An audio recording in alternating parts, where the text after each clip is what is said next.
I think we can go on with the presentation now.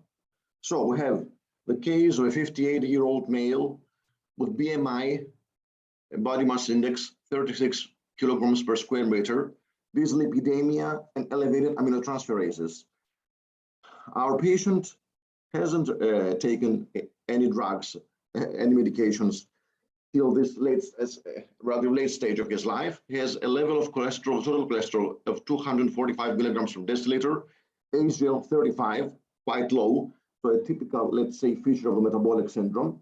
LDL 170 milligrams per deciliter, 200 triglycerides, and elevated aminotransferases 55 and 86, and also a gamma glutamyl of 90, which is also typical features of the metabolic syndrome of a person which is, let's say, obese and with dyslipidemia. And glucose, which is a little bit relatively high, not diabetes, but we could say he's a pre-diabetic person, and with normal values of renal function. He smokes 10 cigarettes per day for 35 years now. He's an infrequent alcohol user, and all his laboratory tests for hepatitis and other causes of elevated hepatic enzymes were negative. And we proceed with an ultrasound of the liver, and the ultrasound gives us exactly what we suspected, that we have a patient with fatty liver disease. And then we also proceeded to perform a biopsy on these patients, and the biopsy revealed the typical non-alcoholic fatty liver disease image of, the ballooning of the hepatic cells, but also with signs of the beginning of inflammation and fibrosis, the proceeding of non-alcoholic steatohepatitis. So what is this, the non-alcoholic fatty liver disease and also non-alcoholic steatohepatitis? It's a syndrome with clinical and laboratory parameters. The main feature is a broad spectrum lipid infiltration of the liver, and we mean over 5%, excluding, but we have to exclude the use of alcohol, mean we have at least two alcoholic beverages or less per day, and of course, other causes of steatosis like chronic liver, like chronic or viral hepatitis. Now, it's actually, we are used to saying that actually it is let's say, a disease of the Western world, of the modern world, of the more civilized world. But it's not like that. As you see, of course, the prevalence is higher in the United States and Canada or in Europe. But also you see that also in sub-Saharan Africa, the prevalence rises from day to day, from year to year. And you see the prevalence in 2000, and you see the projection of the prevalence of the non-alcoholic fatty liver disease in 2030. And you see that everywhere in the world, it rises. So it's a worldwide problem. So let's see here a model for the study of the secondary complications of the disease and of obesity. What do you see? We'll see that the fat accumulates in the liver. We have the fatty liver in the beginning. And then we have the steatohepatitis, the inflammation and the scarring. And this leads to fibrosis, and this leads to cirrhosis. And the cirrhosis, of course, may lead to hepatocellular carcinoma. So the non-alcoholic fatty liver disease affects up to 35% of adults and nearly 5% of children. It's a very common disease. And the steatohepatitis affects at least 5 to 7% of adult Americans, which of course up to 20% of these are obese patients. And we have to remember that the majority of these individuals, they have no symptoms and a normal examination. So this is very interesting, and we have really to let's say to focus on that, because the non-alcoholic fatty liver disease has two elements. It has a genetic element and a metabolic element. These two are often, let's say, intertwined with each other because, of course, the intolerance, the glucose intolerance and the insulin resistance is a very, let's say, basic element in both of these cases. In the genetic element, we have, let's say, the predisposition of a person to develop fatty liver disease, even if this person is not even fat, is not even obese. And we have, let's say, non-alcoholic fatty liver disease, which is, let's say, there is a genetic predisposition, and is also, but it's also, let's say, connected to insulin resistance and pre-diabetes. But also we have the high levels of cholesterol in the metabolic element, with the overall obese and the central obese patients. And these two are intertwined, and the one affects the other. And you see here, let's say, a kind of how the pathogenesis of the fatty liver disease takes place. We have the insulin-resistant adipose tissue, which leads to compensated cirrhosis, then to steatohepatitis, and to fibrosis of the liver, which is the final stage. And this is, let's say, a very fast, let's say, how the procedure takes place. We have at the beginning, when we have, let's say, a relatively normal level of lipids in the blood, then our liver can take care of it, because, of course, the fatty free acids, which is the ones that they do damage in our liver, and the ones that they're stored in the liver, in the form of triglycerides and also cholesterol phospholipids. But when there is there's a huge excess of the fatty free acids, then it's not possible for the liver, let's say, to take care of the situation.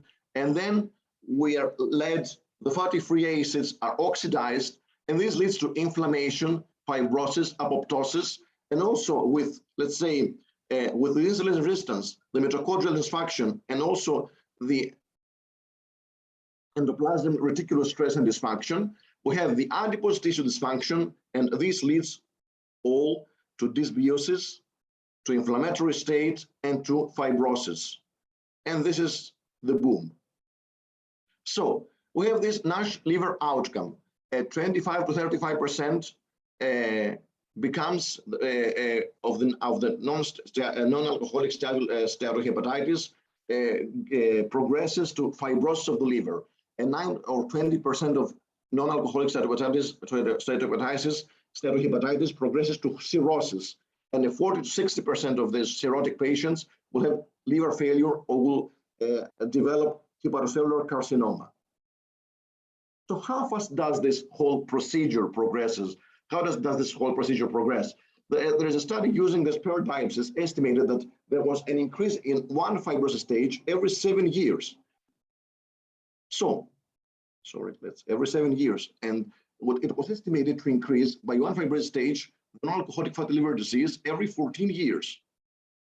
So how do we, first we diagnose the whole situation. We have to exclude other causes of steatosis like alcohol or viral, etc. And then the laboratory tests, of course, AST, ALT, the aminotransferases, and also the ferritin. We have a high level of ferritin, which also really helpful in detecting the situation. And we have the liver imaging, the US liver, a US of the liver, a FibroScan of the liver, a liver CT and MRI. Also, these are, let's say, tests that, let's say, help us detect and also prove that we have a fatty liver, or the beginning of the steatosis, and also of the scarring of the liver. But of course, the gold standard of the biopsy, especially in non-alcoholic steatohepatitis, and which has also proves the beginning of the fibrosis, is the liver biopsy. But also we have, let's say, the scores which help us, let's say, estimate the gravity of the situation without having, let's say, to proceed to the biopsy, which is, in many cases is a difficult procedure. The NAS score and the FIB-4 score. These scores, which take, let's say, take under, let's say, evaluation several factors: the NFL-Del fibrosis score, the BART score, the FIB-4 score, and also they take under evaluation the presence of underlying risk factors like diabetes and hyperlipidemia, are clinical predictors of the fibrosis. The thing is that the non-alcoholic fatty liver disease is not, let's say, only a situation of its own. It does not affect only the liver. There is also a relationship with cardiovascular disease and other extrahepatic diseases, because all of these are also affected. So you will see that the whole inflammation procedure affects also the liver. It is very strongly related to chronic chronic heart failure, and also to disease of the heart vessels. Also, the non-alcoholic fatty liver disease is very strongly related to an increased risk of 1 year all-cause, as this diagram shows, all-cause and cardiac hospital readmissions in elderly patients admitted for acute heart failure. Now, what can we do with the non-alcoholic fatty liver disease? Of course, the weight loss and the exercise is the first thing that we can tell these patients to do. And when this patient try really to lose weight and also do some exercise, we have seen that, and take some, let's say, low-calorie diet with exercise when the weight loss, we have seen that, let's say, that the liver function tests become much better. The metformin, it has been used, okay, which, okay, it's very logical to use, let's say, a drug that shows that is really, that has really shown that it can improve the glucose intolerance and the resistance to insulin. But it has shown, let's say, some benefit on liver function tests, but it hasn't shown a very clear benefit concerning the histologic findings, the improvement. The pioglitazone now is a very different thing. The pioglitazone has shown that an improvement of histologic findings, a glycemic and lipid profile, also it has improved, the reversal of inflammation, and it's also an improvement in the fibrosis. Also, another drug that it has shown really effect is alogliptin, which has shown that it has prevented, let's say, the progress of non-alcoholic fatty liver disease in patients with type 2 diabetes. And also the liraglutide, that it has shown in a 4-year study with patients with non-alcoholic steatohepatitis, it has clearly shown the improvement of liver function tests, but also the improvement, because of course this improvement of liver function tests and the improvement of non-alcoholic steatohepatitis is also, of course, very much connected to the fact that these patients with the use of liraglutide have lost weight. The SGLT2 inhibitors, another, let's say, a drug which is very often used lately, has shown a very strong effect in chronic kidney disease and also chronic heart failure and in alcoholic fatty liver disease. Empagliflozin, an SGLT2 inhibitor, alone or in combination with linagliptin, which is a DPP4 inhibitor, prevents steatohepatitis in a novel mouse model of non-alcoholic steatohepatitis and diabetes. Now, the thing is also that what we can use, and it's very important because we use those medications on an everyday basis, is the use of statins. This study it has now a long time that it has been published on the Lancet, and it really showcased the safety and efficacy of long-term statin treatment for cardiovascular events in patients with coronary heart disease and abnormal liver tests in the Greece study. And it clearly showed there is a cardiovascular relative risk reduction within and between the treatment groups. And there was a higher cardiovascular risk in the group with impaired liver function and a very much improved cardiovascular risk, and a very big reduction in the relative cardiovascular risk in the group with relative liver function that used the statins. The ATTEMPT study, another study that assessed the treatment effect in metabolic syndrome without perceptible diabetes, also showed the effect of atorvastatin treatment on liver function test in patients with metabolic syndrome and alcoholic fatty liver disease. And it showed really, you can see that these two are totally connected, that we had the use of atorvastatin, of course, improved the LDL cholesterol levels, but it also, apart from the lipid levels, it also, from lipid values, it also improved the non-alcoholic fatty liver disease values. The IDEAL, another study, has used also atorvastatin and simvastatin, and also showed a great effect in the IDEAL study, a great effect in the change of ALT levels according to statin treatment. But also it showed a correlation between the reduction of cardiovascular events in patients with improvement of ALT levels. another study that showed the resolution of alcoholic therapy in patients with metabolic syndrome. And actually, it was proven by the use of biopsy in these patients. The biopsy and also the liver function test. Let's say that they went hand to hand. We have the improvement of liver function tests, and also the biopsy showed that there was an improvement, there was a reduction, there was a slower progress of non-alcoholic steatohepatitis in patients that received rosuvastatin. So there was also not also a slowing of the progress, but also a resolution of non-alcoholic steatohepatitis by rosuvastatin monotherapy in patients with metabolic syndrome. And these are, let's say, the studies that improved that the use of statins with biopsy. The biopsy showed that the use of statins improved the progression of non-alcoholic fatty liver disease and non-alcoholic steatohepatitis in these patients. And this is our study with a very big military population. We used 3 statins, atorvastatin, rosuvastatin, and pitavastatin. And we showed that with the comparison of these studies in a large number of military population, which many of them had a genetic component, actually they were not obese, then a genetic predisposition for fatty liver disease.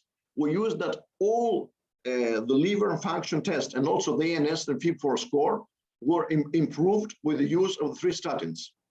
The bariatric surgery is also an option for patients responsive to lifestyle changes and pharmacotherapy, and it showed that the reduction of weight and metabolic complication showed improvement in AFLD-associated cirrhosis in those patients.